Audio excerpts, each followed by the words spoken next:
I never imagined my wedding day would become a memory that lived in my chest like a bruise, something that hurt every time I touched it in my mind. Weddings are supposed to be soft, warm, and filled with people who love you. But the truth is, life never behaves the way we expect it to, and family doesn't always feel like family. Sometimes, the people you raised with your own hands become the sharpest reason you bleed. My name is Margaret, and I am 52 years old. I was a widow for 12 years before I decided to marry again. My first husband passed away when my son, Daniel, was in high school. From that moment on, Daniel and I became a team. I worked 2 jobs, stretched every dollar, and tried to give him everything a mother could. I was at every sports event, every parent-teacher meeting, every emergency. I stayed awake when he was sick, fought for his college admissions, and cheered when he graduated. I thought all of that built a bond. I thought it meant something. I thought it meant he loved me. But the day of my second wedding taught me something I never wanted to learn. It taught me how wrong I had been. The venue was beautifully decorated, white roses, gold chairs, and gentle music echoing softly across the hall. 400 guests had come, mostly from my side, because my fiancé, Edward, insisted on inviting everyone who had ever been kind to us. He told me he wanted the room to feel full of warmth, joy, and celebration. He said I deserved to walk down the aisle and feel like the world was clapping for me. He had that kind of heart, quiet, humble, steady. He wasn't flashy. He wasn't loud. He wasn't the kind of man who tried to impress anyone. He never even told me what he earned, and I never asked. Money was the least important thing. What I saw in him was peace we met at a community cooking class. He was terrible at chopping onions, but surprisingly good at making pasta sauce. He was patient, gentle, almost too gentle, like a man carrying invisible scars. For months, we talked about life, books, and memories, but never about work, never about wealth. I assumed he had a normal job, maybe an office somewhere, maybe a small business. All I knew was that he came from a big family, and he said they handled private matters. I didn't pry. But that day, my wedding day, the truth showed itself in the most shocking way. I was in the bridal room adjusting my veil when I heard laughter outside. Not soft laughter. Loud, mocking laughter. The kind that makes you stop breathing for a moment. My sister came in, her face tense. "Maggie, you might want to step outside." My heart dropped. Is something wrong? Did someone get hurt? No, she said carefully, but Daniel and Emma are talking loudly. People are hearing. A coldness spread through me. Daniel, my own son, had been distant ever since I announced my engagement. He said things like, "Why now, Mom?" and "You're too old for this, and it feels weird." He never once asked if I was happy. And his wife, Emma, followed his lead in everything, as if her thoughts were locked behind his. I walked toward the crowd, slowly at first, then faster as the laughter grew louder. I pushed between guests, hearing whispers fade and eyes widening when they saw my face, and then I heard it. Emma's voice, right there in the middle of a circle of guests. "That's a stepfather?" She laughed loudly, pointing toward Edward across the hall. "Seriously? He looks like a loser." Daniel joined her, snickering. "Mom could have done better. Look at him. He doesn't even look like he belongs in a tux. I mean, who marries a guy like that?" Then the part that broke me. Daniel raised his voice, so the whole hall could hear. "He's a nobody. A complete loser. What kind of man lets his wife pay for the wedding?" The entire group of Emma's family burst out laughing. 400 guests. 400. And my son insulted my future husband in front of every single one of them. My throat tightened. I felt the room spin. Some guests looked away, embarrassed. Some looked sympathetic. But many just watched. They watched my humiliation like it was entertainment. For a moment, I couldn't move, couldn't breathe, couldn't react. Then something unexpected happened. I heard the heavy footsteps first. Firm. Synchronized. Like trained movement. A group of tall, stern-faced men in black suits suddenly entered the hall from both sides. They weren't rude, but they were intimidating. Their presence fell over the room like a shadow. Guests stopped laughing immediately. And then, in a calm but firm tone, one of them announced, "Everyone who is disrespecting the groom or the bride, please leave the premises immediately." No one moved.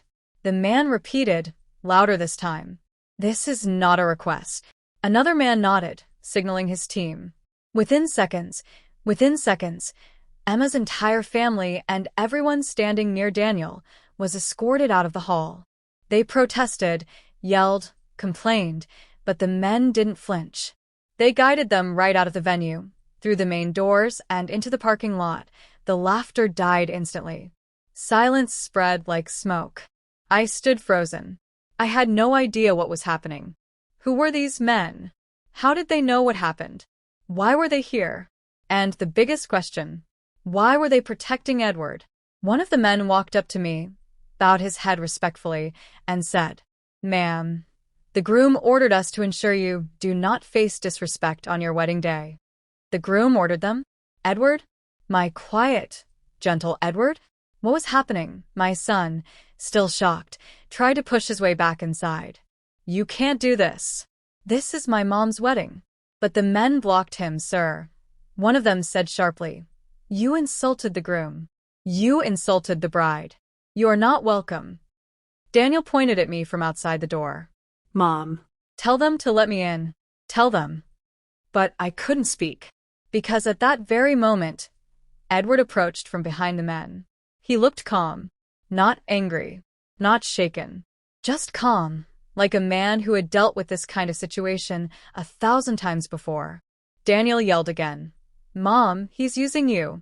He's nothing. Why are you letting him act like this?" And then, for the first time that day, Edward spoke loudly enough for everyone to hear. "I think your mother deserves a man who protects her dignity." Daniel scoffed. "Who even are you? You're just some broke." Edward cut him off with a calm stare. "I am not broke." He said it in a tone so steady, so confident, that even I felt chills. One of the suited men leaned toward me and whispered, "Ma'am, your husband is the majority owner of Larkstone Holdings." I blinked. "Larkstone Holdings?" He nodded. "Yes, ma'am. One of the largest private investment groups in the country." My knees nearly gave out. Larkstone Holdings, the company behind dozens of real estate empires, luxury hotels, tech investments, and shipping lines. A company rumored to be worth billions. Billions. My quiet, humble Edward was a billionaire. And I never knew. I never suspected. He never showed it. He never bragged. He never flashed money. He never acted arrogant. He lived in a small, cozy house, drove an old truck, shopped in normal stores, wore clothes anyone could buy. He hid everything. Suddenly, everything made sense. The large family gatherings he said he attended. The men I once saw picking him up in black SUVs, but he brushed off as friends. The way he always paid bills before I saw the receipt. The way he stayed calm during emergencies. He wasn't a nobody. He wasn't a loser. He was a billionaire who chose to live quietly. And my son had mocked him.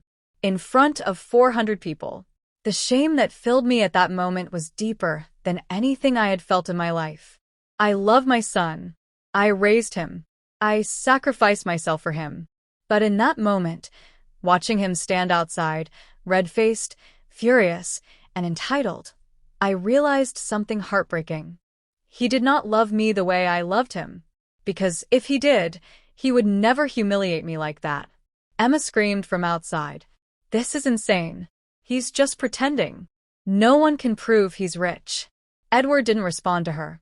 Instead, he looked at me, his expression softening. "Maggie," he said quietly, "I didn't want you to marry me for money, so I never told you. But I will not allow anyone to insult you. Not today.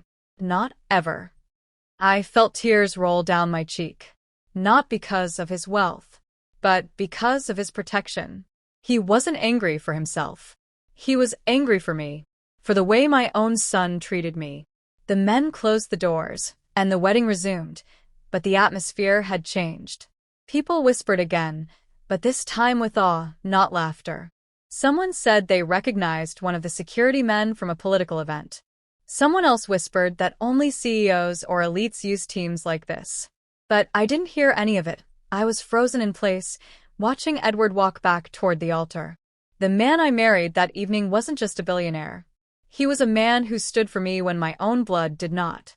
And in that moment, everything changed.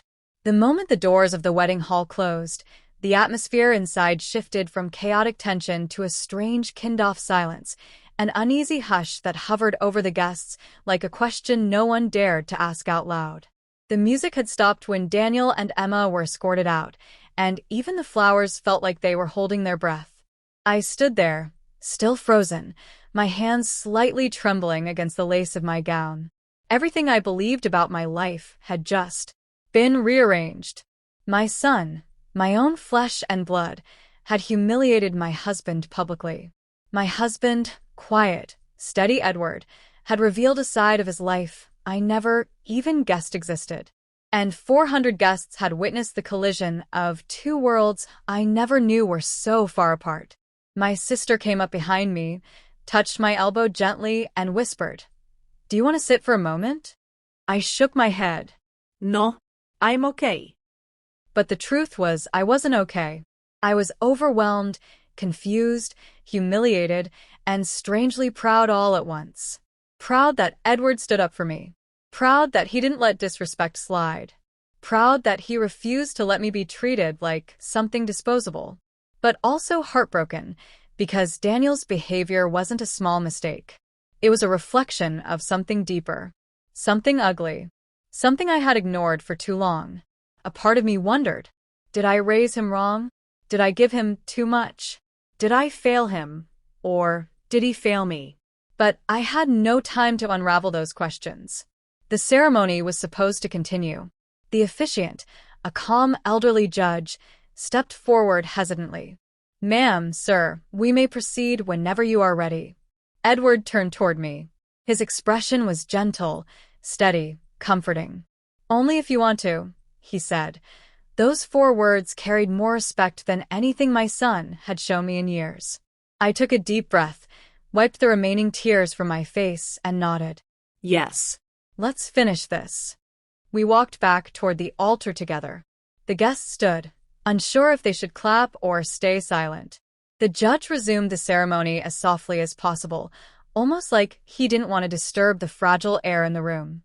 When the vows were exchanged, Edward kept his promises simple, almost minimalistic, but each word felt heavy with sincerity. "I promise to protect your dignity, your peace, and your heart," he said. "I promise to give you a life where your worth is never questioned." My throat closed up. Those weren't poetic vows. They were survival vows. The kind a man makes when he understands the wounds someone carries. When the ceremony ended and we were announced husband and wife, the applause was quiet but genuine. No one dared make jokes. No one dared whisper anything disrespectful. Not after what they saw. The reception began, and though the hall looked the same, everything felt different. The servers moved with extra care, the musicians adjusted their volume, and the guests watched Edward with a mixture of awe and confusion. It was as if they were suddenly trying to measure him, to understand who exactly he was. Even I didn't know. The security men stayed stationed by the doors and near the corners of the hall. They weren't intrusive. They blended in like shadows. But their presence was undeniable. Every guest who had witnessed the earlier chaos behaved as if they had been given a strict lesson in etiquette. People approached us cautiously. Some apologized. Some complimented the ceremony. Some just nodded politely. But no one mentioned Daniel or Emma. Not one person dared. At one point, a woman I knew from work leaned close to me and whispered, "Margaret, who exactly is your husband?" I didn't know how to answer. Before I could respond, Edward placed a hand gently on my back and said, "Just a man who loves peace." He didn't boast. He didn't slip in hints of wealth. He didn't expand. Just that single sentence. But the way he said it, the quiet confidence, told the woman everything she needed to know. She nodded, swallowed, and walked away without another question. After an hour of greeting guests, Edward leaned toward me. There's something outside I need to handle, he said calmly. Stay inside. Enjoy the reception. I frowned. Is everything okay? Yes, he said with a reassuring nod. I'll explain later. He walked toward the exit with 2 of his security men following him. I watched him go, a knot forming in my stomach. A part of me feared Daniel was outside causing trouble again. Another part feared a new revelation, some new truth Edward had hidden. 10 minutes passed. Then 15. Then 20. I was too anxious to stay still, so I excused myself and stepped toward the hallway leading to the exit. I didn't go outside, but I stood where I could listen without being seen. And then I heard him. Daniel. His voice sharp, angry, dripping with entitlement. You had no right to throw me out. I'm her son. Edward's voice was calm. You disrespected her. That is why you were removed. You embarrassed me in front of everyone, Daniel shouted. You embarrassed your mother, Edward corrected. You humiliated her deliberately. I was just joking. No, Edward said. You mocked me, which I can tolerate, but you mocked your mother, which I cannot. There was a short pause. Then Daniel said, You think just because you have money, you can control everything? Edward didn't raise his voice. I didn't use money. I used authority. Authority you forced me to use when you crossed a line. So what? Now you're going to replace me? Replace her family with your men? No, Edward said. Family is earned, not replaced. Daniel scoffed. You're fake. You're just pretending. If you're so rich, why does my mother live in a small house? Why doesn't she have a fancy car? Why? Edward cut him off gently. Because she never asked and because money doesn't make a home. Respect does. Daniel stayed silent. Edward continued. You had 12 years to show your mother gratitude. 12 years to treat her kindly. And yet today, on a day that should have been her joy, you made it about yourself. I could hear Daniel's breathing get louder, harsher. You stole her from me, he said. My heart broke. Edward answered simply, No. You pushed yourself away. Another long pause. Then Daniel said something that pierced me like a blade. I want nothing to do with you. Or her. She chose you, so she can deal with the consequences. My breath caught. Edward's reply was soft, almost sad. The consequences she faces are peace and protection. If you don't want to be part of that, that is your choice. Daniel snapped. Shut up, then stormed off. I stepped back quickly before Edward returned, pretending I hadn't heard anything. But inside, something collapsed quietly. I never imagined my son would cut me out so easily. I gave him everything, my youth, my time, my strength, my sacrifices. And he discarded me like I was a burden. Edward walked back into the reception hall as if nothing had happened. He gave me a small smile. Everything's fine, he said. I didn't tell him I overheard. Hours later, when the reception finally ended and the last guest left, Edward and I sat together in the now quiet hall. The lights were dim, the music had stopped, and half-empty glasses sat forgotten on tables. He looked at me carefully. I'm sorry today was so heavy, he said. You didn't do anything wrong, I whispered. He hesitated. There's something I want you to understand. I didn't tell you about my family business because I wanted a life with you, not with people who chase me for profit. I wanted someone who sees me, not the wealth. I nodded slowly. But, he continued, I also knew that marrying me would bring certain responsibilities. My family is private. Our work is private. We avoid attention. So sometimes we move quietly, and sometimes we move swiftly. Like today, I said softly yes, he replied. Because you matter to me. Because you deserve respect. There was a quiet pause. Then he said something that made my chest ache, and because your son needed to learn that no one, absolutely no one, gets to treat you like you don't matter. Tears streamed down my face. He didn't comfort me physically. He didn't grab my hand. He didn't pull me close. He just let me feel it. Let me process it. Let me exist in it. That was the kind of man he was. He let emotions breathe instead of choking them. After a long while, he added, Maggie, I don't expect you to cut ties with your son, but I will not allow him to hurt you in my presence. I nodded, wiping my face.